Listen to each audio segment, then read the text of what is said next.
वक्फ से जुड़ा बिल बहुत बताया जा रहा है कि वक्फ बोर्ड संशोधन बिल आज पेश हो सकता है। लोकसभा में बिल को पेश कर सकती है सरकार।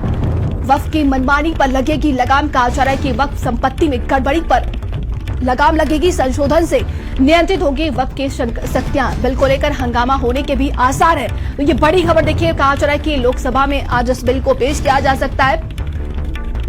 तो वक्फ की मनमानी पर लगाम लगाई जाएगी। आज एक बार फिर से मोदी सरकार का ऐतिहासिक फैसला हो सकता है और इसको लेकर कहा जा रहा है कि देखा जा सकता है कि लोकसभा में जमकर हंगामा होने के भी आसार हैं।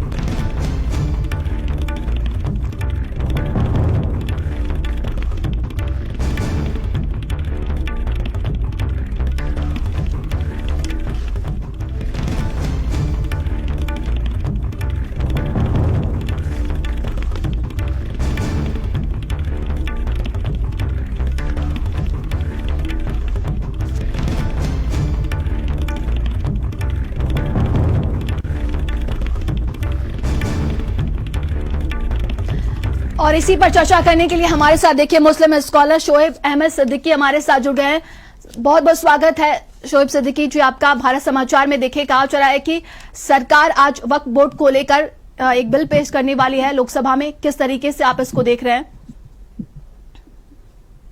देखिए मैडम, जहां तक बिल की बात है तो वक्फ बोर्ड में जो इस वक्त पूरे आज यूपी में जो वक्फ बोर्ड में चेयरमैन जो फैसले दे रहे हैं या वक्फ बोर्ड की जो जमीनें हैं, अगर आप देखिए कि इनको बिल्डर घेरे हुए हैं, तो जाहिर सी बात है इस मामले में जो मामले सामने निकल के आ रहे हैं तो उसपे ये कई सालों से मामले चल रहे थे जिसपे मुख्यमंत्री इस पे नजर रखे हुए थे। आप देखिए इस शहर में ही, लखनऊ शहर में भी ऐसी जमीनें हैं जिनको वक्फ बोर्ड के कब्जे में है ही नहीं, लोग कब्जा करे हुए हैं, बिल्डरों के हाथों में चली गई हैं और बिल्डर इनको बेच के तरह तरह से पैसे कमा रहे हैं और इसको किसको दे रहे हैं खबर नहीं है। तो जब इस संज्ञान में आया तो इस पे नकेल इसी कसी जा रही है कि जो वक्फ बोर्ड की जमीनें हैं उसको कब्जा कौन करे हुए है। और जाहिर सी बात है चेयरमैन साहब कुर्सी बैठे हुए हैं लेकिन उनकी नजरों में हर जमीनें, हर चीज सामने नहीं आ पा रही है।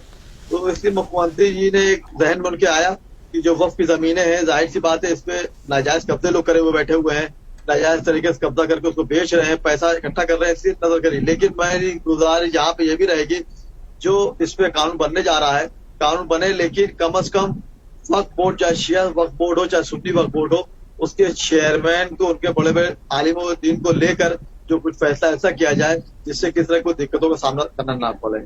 लेकिन हाँ, ये चीज बिल्कुल सही है क्योंकि वक्फ जमीनों पर नाजायज कब्जे बहुत है। जिसपे तो अभी आप देखिए, अभी परसों की बात है, चौक में फूल मंडी थी, उस पर नाजायज कब्जा गवर्नमेंट हटाया। तो ऐसा नहीं है कि हर काम गलती होता है, कुछ चीजें तो सही भी हुई है। और मेरी गुजारिश रहेगी निष्पक्ष इस पे फैसला किया जाए और जो कानून बनाया जाए वो ऐसा बनाया जाए कि सबको लेके चला जाए, क्योंकि उनकी जो गंगा जमने की तहजीब है उसपे कोई समुदाय को ये न लगे कि मुझको टारगेट किया जा रहा है। क्योंकि देखिए कभी कोई यहाँ पे हिंदुस्तान में या यूपी में या लखनऊ में कोई भी मामले होते हैं तो लोग समझते हैं कि मुसलमान को टारगेट किया जा रहा है और समुदाय को भी लगता है कि हम ही लोग टारगेट पे आ रहे हैं। देखिए वक्त में जाहिर सी बात बहुत धांधलियां हो रही, गलत गलत फैसले किए जा रहे हैं, कहीं पे मुतवल्ली हटाया जा रहा है, कहीं मुतवल्ली बनाया जा रहा है, उसमें भी काफी लेन देन चल रहा है। तो जब डायरेक्ट गवर्नमेंट का दखल हो जाएगा तो उसमें एक ये चीज होगी कि चेयरमैन हो या मुतवल्ली हो वो डायरेक्ट फैसले नहीं ले पाएंगे, उनको कहीं ना कहीं अटैच कर दिया जाएगा और जो फैसले हैं वो सरकार के अधीन जाएंगे कि किस तरह के फैसले हो रहे हैं, कोई गलत काम इस तरह का ना हो पाए। तो मेरी गुजारिश है फैसला ठीक है और कानून बनने दिए। अब कानून बनने के बाद मेरी गुजारिश रहेगी प्रधानमंत्री जी से भी, मुख्यमंत्री जी से भी कि ऐसे कानून लाए जाए जो किसी समुदाय को डायरेक्ट टारगेट ना करें और जो वक्फ की जमीन है और जो वक्फ पे जो उसके जिम्मेदाराना है। और आप देखिए वक्फ जमीनों में कितने लोगों ने जमीन दे रखी है बहुत पहले से कि आवाम की खिदमत में जाए। तो इस पे जाहिर सी बात है इस पे गवर्नमेंट नजर रखे हुए है कि किसी तरह कोई जमीन गलत ना हो जाए। तो मेरी ये गुजारिश है इस पे जो कानून बने उस पे सही कानून लागू हो जिससे मुसलमान टारगेट पे ना पाए। जी बिल्कुल, देखिए शोएब, यही कहा जा रहा है कि सरकार जो ये बिल लेकर आ रही है, जो मनमानी है उस पर लगाम लगाने की कोशिश की जा रही है। लेकिन राजनीतिक गलियारों की अगर बात करें तो यहाँ पर देखिए सियासत तेज हो गई, तमाम तरह के बयान सामने आ रहे हैं कि एक विशेष समुदाय को टारगेट किया जा रहा है। देखिए होता क्या है कि आप देखिए आजादी के बाद से अब तक मुसलमानों को सिर्फ वोट बैंक समझा गया है और हमारे वहाँ कमी रही कि हमारा कोई रहबर नहीं रहा, तो हर पार्टी इक़्तिदार में आने के लिए सिर्फ मुसलमान को वोट बैंक ही समझती है। अब आप देखिए जो बड़े बड़े मसाइल आते हैं कुछ पार्टियां हैं जो इक़्तिदार में आने के लिए मुसलमान को यूज करती हैं। जब इक़्तिदार में आ जाती हैं तो उन्हीं के लोग मलाई काटते हैं, मुसलमान से चटाई बिछाता रह जाता है और दरी बिछाता रह जाता है। तो मुसलमान को खुद चाहिए होगा कि एक स्टैंड ले आके सामने आके कि उसको यूज ना किया जाए। आने बिल्कुल बात से सियासत तेज होगी। मुसलमान जब परेशान होता है उस पर मैं चैलेंज आपको टीवी से कह रहा हूँ कि कौन बड़ा नेता या किस तरह का कोई सियासी या रहबर फ्रंट पर आके मुसलमान का हाथ थामता है और कहता चलिए मैं आपका साथ दूंगा, आपका जुल्म हो रहा है या गलत हो रहा है या निष्पक्ष जांच कराऊंगा, निष्पक्ष फैसले को, ऐसा नहीं करता है। सब दूर से नजर देखते हैं कि जब मामला आ जाए तो मैं मुसलमान के लिए 2 लाइन सिर्फ टीवी बैठ के बोल दूं या भीड़ में बोल दूं जिससे मेरा वोट बैंक खिसक ना जाए। लेकिन अब मुसलमान समझदार हो गया है, वो अब जो उसके साथ है उसके साथ वो रहेगा। और हमेशा देखिए अभी जब मदरसे बात चल रही थी तो लोगों ने अपनी सियासत करने के लिए मंदिर यहाँ पर आए। मैंने तब भी ये बात कही कि मुख्यमंत्री जी ने कड़ा फैसला लिया है, लेकिन उन्होंने बात कही है कि निष्पक्ष जांच होगी। जो मानक मदरसे चल रहे हैं वो चलते रहेंगे, बाकी नहीं चलेंगे। लेकिन आप बताएं कोई मदरसा टूटा? नहीं टूटा, मानक चल रहे थे, चलते रहे। इसलिए मुसलमान को खुद समझदारी से काम लेना पड़ेगा।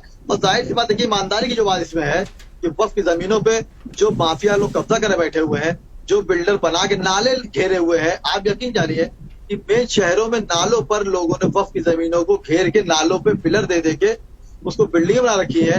बड़े बड़े हादसे हो जा रहे हैं, उसका जिम्मेदार कौन होगा? अगर कोई हादसा होता तो आदमी कहेगा कि इसके मुख्यमंत्री जिम्मेदार हैं, इसमें कैसे कैसे हो गया। तो वो कोई हादसे ऐसे ना हो, इसे छुड़वाया जा रहा है उस चीज को, और जो कानून बनेगा उसको फॉलो किया जाएगा। और मेरी गुजारिश भी रहेगी मुख्यमंत्री जी से, मुल्क के वजीर आजम से भी मेरी गुजारिश रहेगी और रियासत के वजीर आला से भी गुजारिश रहेगी कि कोई कानून ऐसा ना बने कि किसी समुदाय को लेंगे कि उनको डायरेक्ट टारगेट किया जा रहा है और दूसरी पार्टियां उनको वोट बैंक की शक्ल में भुनाने के लिए कामयाब हो जाएं।